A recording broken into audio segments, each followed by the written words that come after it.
So Ed, you are part of the team behind the Coronavirus Tech Handbook. Do you want Yes, to that's right. explain in kind of 1 minute what that is and how it came about? So about a week ago, we realized that we suddenly realized this coronavirus pandemic was a big deal. And we realized that a lot of action was going to have to be taken because it was a really serious issue. And so, we come from a community, like a large community of people who volunteer their technical skills to solve these problems, and also tend to work in sort of public sector and civil society institutions that respond to these issues. Now, when there's an exceptional issue, all of these institutions have to sort of figure out what to do, and often this is quite a painful process because so many things have to change at once. And the real challenge then is actually just communication, because there's sort of enough people and enough money and enough enough resources, but everyone suddenly has to figure out what to do very fast. Yeah. What we've been experimenting with for many years now is sort of ways to solve this kind of problem, which basically involves putting people who are trying to do similar kinds of things in a space where they can compare notes. It's quite obvious, but actually in practice, quite challenging. And many of these communities aren't sort of well practiced in doing this for themselves. Yeah, so I guess to explain to someone watching, it's a community of techies, people in the tech world, but not necessarily only techies. Want to say anything more? Who care about technology from an ethical or political lens? Yeah, I mean, the way I tend to describe it is, we look at governance primarily. So, the set of institutions that make the country run on some level, the sort of public part, which goes all the way from central government to activist groups and everything in between, and academia and everything like that. And we particularly look at how they are using technology and adapting because of the changes that technology is bringing to society and the way that we consume information.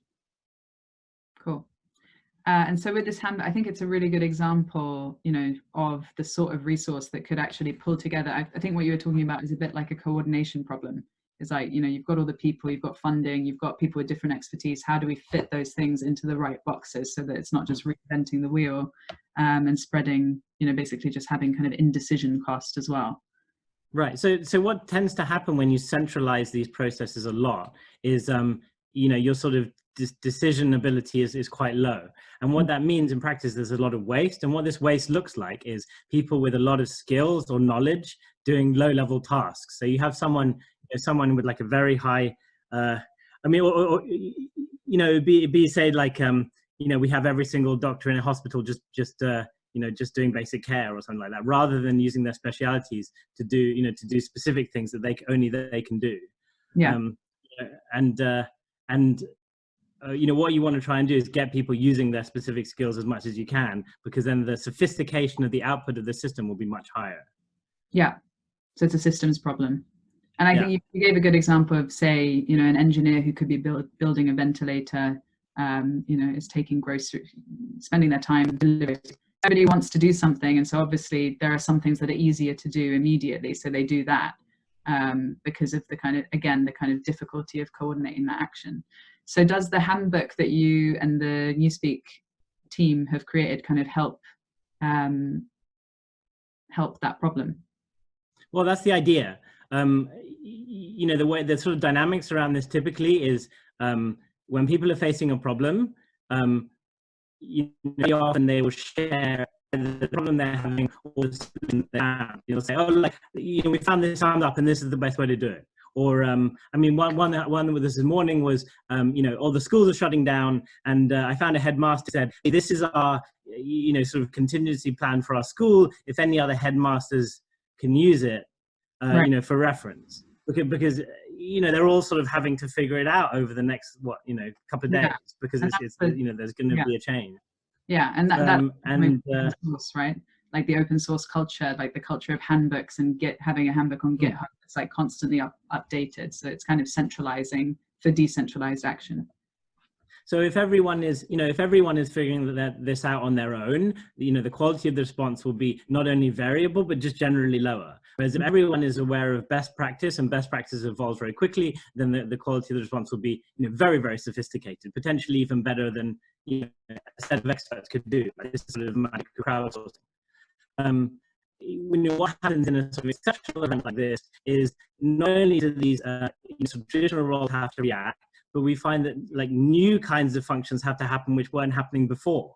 So, all of a sudden people are like, oh, we have to turn, delivery rooms into intensive care units. How do we do that? And, we found someone that created a set of plans about like, this is how to do it. And then that's been been circulating around. And then not just that, but people have been saying like, oh, that's quite good. But we have this, this sort of like local change, which is better. Yeah. And that can mean that, you sort of solve these problems very fast. Yeah, it's basically like, you have a whole society full of simultaneous experiments and you want to, collect that information. And if you don't, then no one ever learns or develops. Yeah. So I can compare this to my experience of being in the Inspiral network and having that handbook and having other communities take that handbook and iterate it. I didn't think it's pro decentralization, but it's actually a centralization point that is necessary to make sure that, the kind of cost of decentralization is often the duplication of efforts or the lack of coordination. So how do we get the best of both? And I think one thing that's important here, which maybe we can finish with, is these handbooks need people, like to be some people who can be tending that, the kind of librarians who actually have the resource to be, scanning the horizon, updating, pulling in people, like doing the research, pulling in the people with the expertise.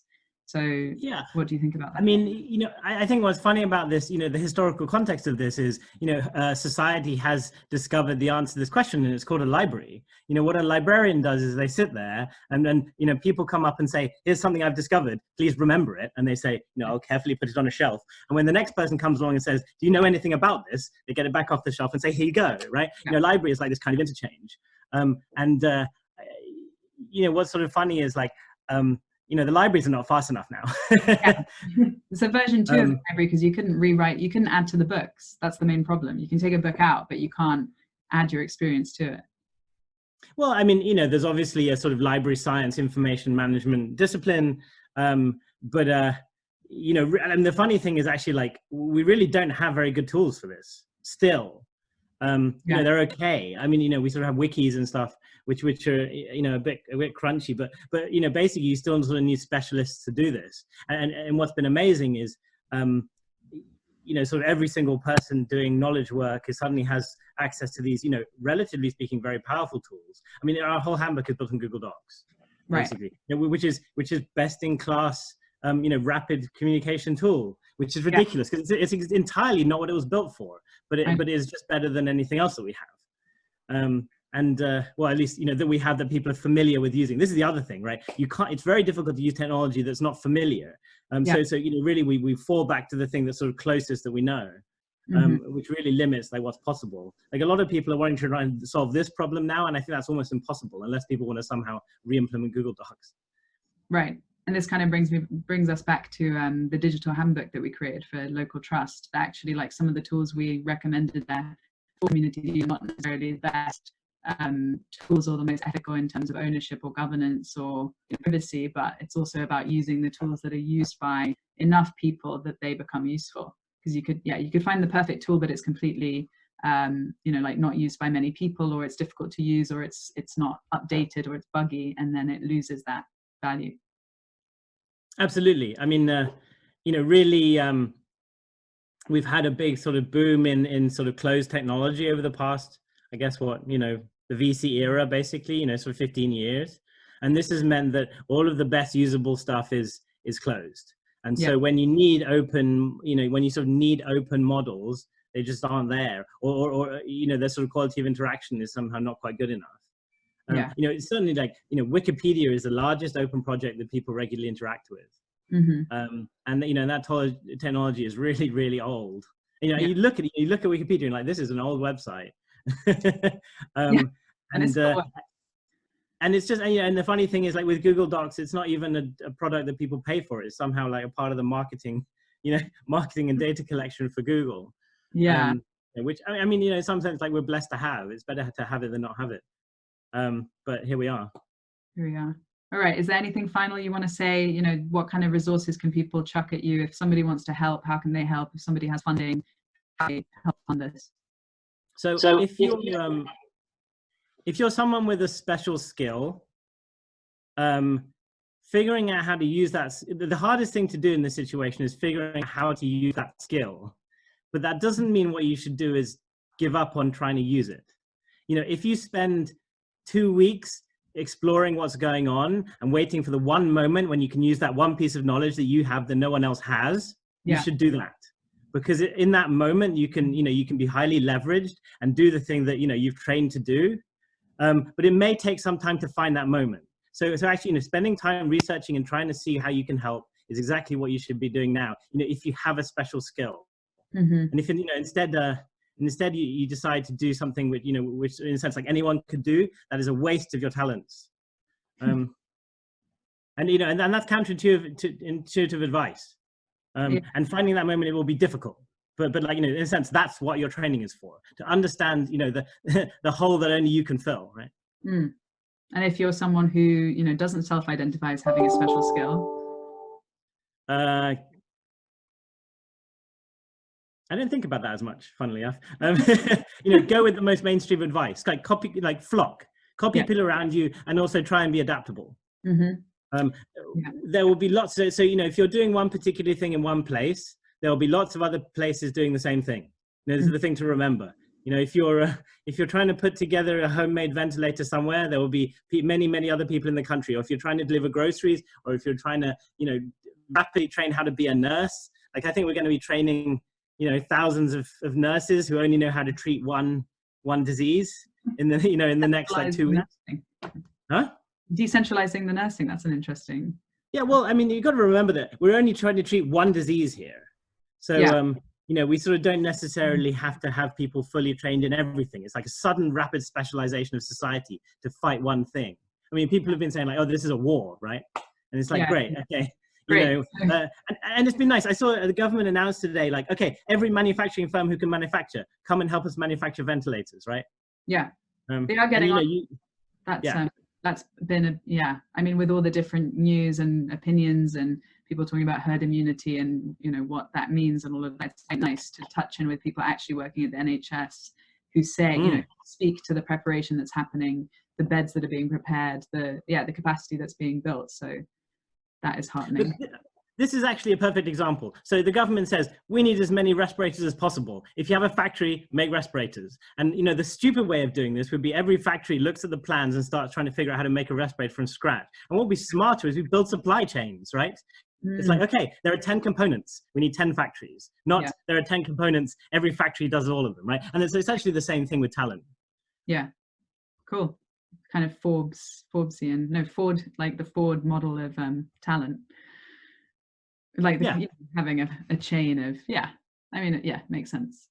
Last thing I wanted to ask was about any patterns you've been seeing in the handbook. Like, have you seen any interesting patterns about the kind of projects that are popping up? It's been evolving really, really fast. So, the first day everyone was really focused on prediction. Everyone was like, what's going to happen? What's our forecast? And then the second day, everyone was like, "Oh, we're gonna have to work from home." And there's a really big focus on like remote, how to switch to remote. It was like day 2 and 3, just like virtual collaboration, like. Yeah, and then everyone was like, "Oh, my event has been cancelled. How can I run an online event?" Yeah. And then the day after that was, "Oh, we're all going to be trapped in our homes. How are we going to cope with that?" Yeah. All of a sudden. And also that day we had a lot of teachers. So it was like, oh, suddenly I had to take all of my lectures online. I think that was because a lot of stuff in America was cancelled. Yeah. And then today it's all about, okay, how are we going to do community care? So there's all these mutual aid groups, popping up yesterday and today, and they're like, okay, there's loads of problems. I mean, the one thing I was talking about now is like, okay, we can't completely just drop the economy. Somehow we still need to be able to like trade and figure out how things are going to be bought, and that's a really difficult problem to solve in a rush. Yeah. So that there's sort of this being solved, and I feel like relatively confident that we'll have a relatively good sort of common solution for how to do local volunteering by today or tomorrow, which we can roll out. I mean, it'll be iterated, but that's sort of the problem today. Tomorrow, who knows? That being implemented on the handbook, or you mean like all the different groups that are working on it, the mutual aid groups across the UK, or who do you mean? Well, we sort of act as a nexus point for a lot of these. I mean, basically the idea is there's many different groups working on stuff, and before they start thinking about something, they check the handbook first. Yeah. You know, that's the point. It's like, okay, has anyone figured this out yet? Yes, right. they have. And if they haven't, this is what we had, the best we've got. Yeah. You know, and that's really how you use it. Huh? Yeah, because you don't want to stop innovation, right? You don't want to tell people, oh, just don't bother. You know, somebody might have a better solution. So you want to invite them to look at what's happened so far and then add to it or update it. Yeah, absolutely. I mean, particularly when these things kick off, right? Because, you know, sort of starting from scratch, I mean, you don't know anything. Whereas you know, there will be a bunch of tools to kind of repurpose to start with. And then, you know, very, very quickly that gets much better than anyone could sort of figure out on their own. Yeah. Could this be summarized as applying open source to the coronavirus pandemic? Yeah, that's exactly what it is. All right. Cool. And the site is, I mean, I'll link it in the video. So